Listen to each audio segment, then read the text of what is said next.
GameStop. This is a company that's been on a downward spiral ever since they realized they can't just rely on physical sales due to the fact that physical sales are just declining. It's a digital age, and GameStop, having failed to adapt and with piss poor leadership and management, they've only been relying on meme stocks to stay afloat.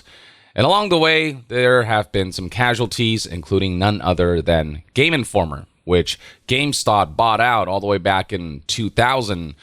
And the name GameInformer is just synonymous with gaming. They've been around since frickin' 1991. They're the oldest video game magazine, and any gamer will have some kind of fond memory with buying some kind of magazine, buying an issue that covered a game that they were hyped for with exclusive coverage that was just next level, especially back in the day.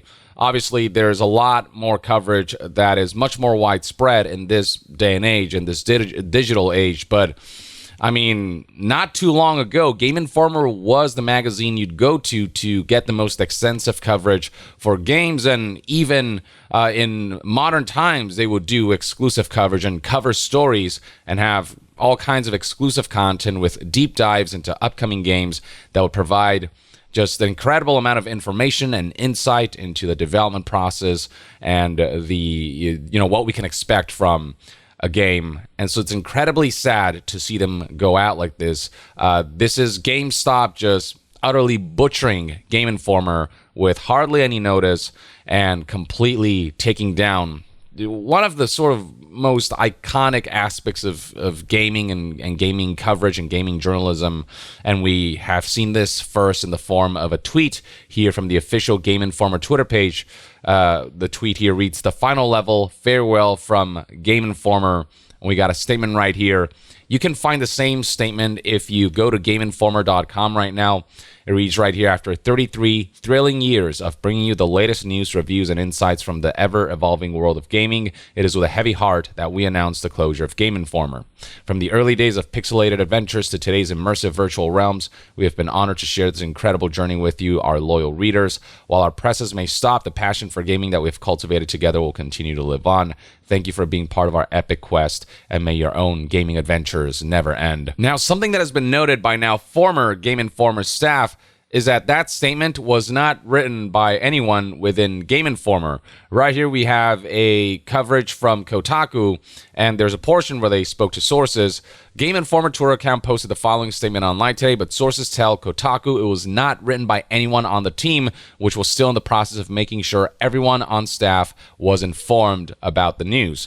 The way this all played out was extremely sudden. Just a lot of folks did not see this coming. One day, GameStop called in members of GameInformer to let them know they're out of a job and that just the entire GameInformer brand would be taken down. Staff were all called into a meeting on Friday with parent company GameStop's VP of HR. In it, they were told the publication was closing immediately. They were all laid off and would begin receiving severance terms. At least one staffer was in the middle of a work trip when the team was told. And this means that the last issue of GameInformer will cover Dragon Age: The Veilguard as its cover story, and that'll be it. That's the end of GameInformer. It's also worth noting that on the consumer side of things, those who subscribe to receive physical magazines, GameStop has not issued any statement whatsoever on any plans to issue refunds or whether such refunds will be provided, which is disconcerting. But perhaps the most egregious thing about all of this is the fact that the GameInformer website as a whole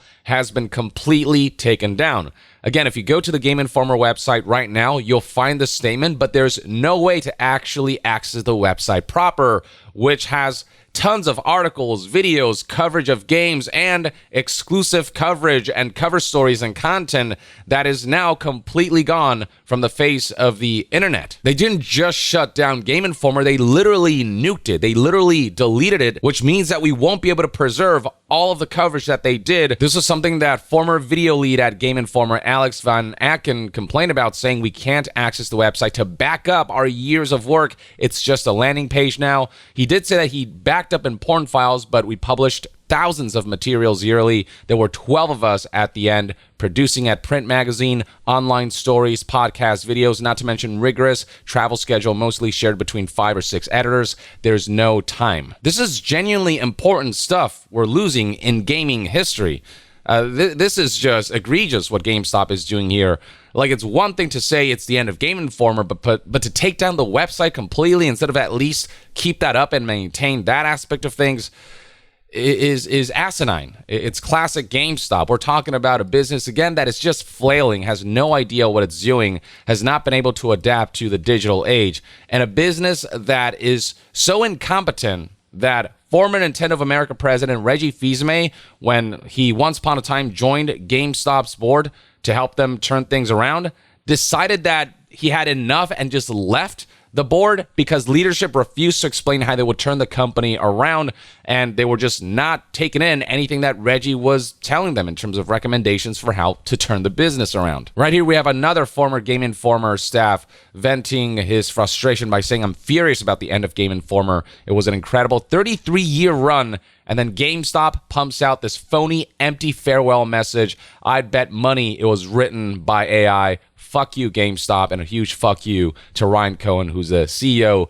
of GameStop, who's just been driving the company into the ground and took GameInformer with it. Why couldn't they have sold GameInformer to someone? I mean, just to see GameInformer go down like this really, I think, is quite tragic. And this ironically comes in a few days after GameStop tweeted the following: "Bet y'all wish you bought physical copies now," in reference to the Xbox 360 store shutting down. And GameStop tweeted support for physical media, in large part because that's kind of a big part of their business. But not to say that I disagree with the fact that we should support physical media. But GameStop tweeting this shortly before shutting down and utterly nuking one of the very few remaining physical magazines that covers video games. And in terms of just the depth and extent of coverage that GameInformer does, it might be the only gaming magazine, physical gaming magazine, that did it at that level. And now that just no longer exists. If you had any respect for physical media or just preserving at least aspects of the digital coverage that GameInformer has done, you would have kept the website up at the very least, or you would have sold GameInformer to somebody else to continue the legacy, found some way to keep it alive, but you utterly, completely just decimated what is like almost like a cultural institution in gaming history at this point. Now, there are some efforts that are being taken to preserve GameInformer. So right here we have MinMax, which for those who don't know is an individual outlet that was started some time back by former GameInformer employees who were caught in layoffs. And they're essentially taking efforts through their Discord to organize a way to preserve some history and to archive GameInformer, as much of it as they can. So it'll be interesting to see how much of GameInformer they do manage to preserve. But the fact that such efforts have to be taken instead of GameStop at the very least allowing some semblance of a grace period for the website to remain up, for this stuff to be archived, and for all the coverage that they did and all of the information that they've put out there to be preserved, is just, I mean, it is the insult to injury. It is the sprinkle of pepper on top of your gaping wound. I really hope everyone manages to land on their feet, and I guess I'll leave off with my experience with GameInformer. I remember the first GameInformer magazine I bought was the one covering Elder Scrolls for Oblivion. It's how I discovered Elder Scrolls, literally through GameInformer and their coverage of this game.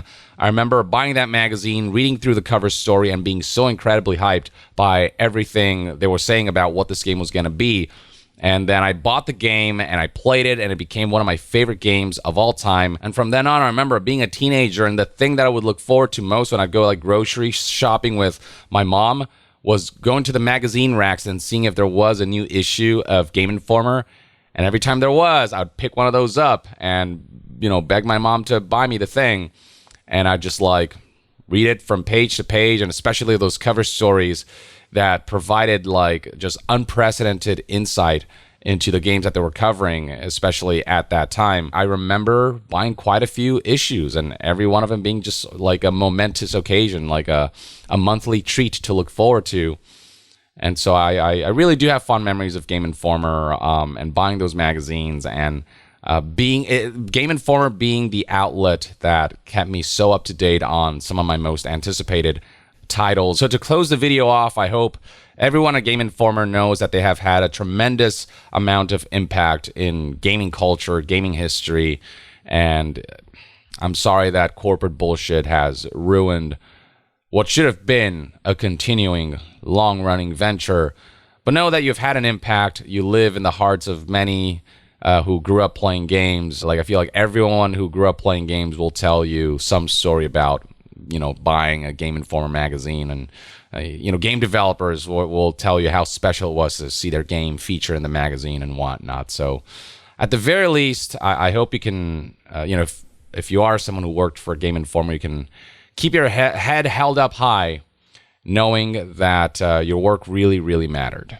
Or at the very least, that's one man's take. Let me know in the comments below what your thoughts and opinions are on this sudden nuking of Game Informer, and, share your stories about your experiences with Game Informer and their magazines. And to be further updated on all things gaming news, reviews, and discussions, stay tuned right here on Young Yeah. I'll see you guys next time.